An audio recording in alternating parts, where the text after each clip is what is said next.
Според духовната наука на Рудолф Штайнер, етерното тяло, понякога наричано още жизнено тяло, е един от 4-те основни компонента на човешкото същество, заедно с физическото тяло, астралното тяло и аза.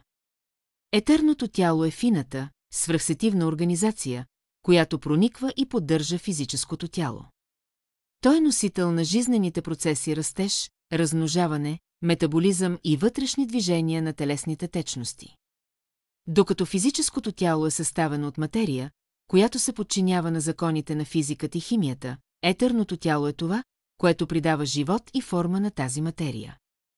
Може да се каже, че физическото тяло е образ или израз на етерното. Етерното тяло не е уникално за човека. Според Штайнер, растенията и животните също имат етерни тела. Именно наличието на етерно тяло отличава живите същества от минералите.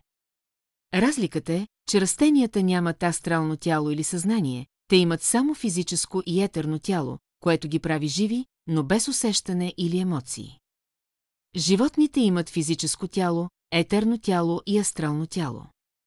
При тях етерното тяло поддържа жизнените функции, както при растенията, но тук вече то е подчинено и на инстинкти и чувства, които идват от астралното тяло. Етерното тяло при животните е по-индивидуализирано в сравнение с растителното, то е тясно свързано с нуждите на астралното тяло. В следващите видеа ще ви разкажем още за духовните тела на човека според антропософията.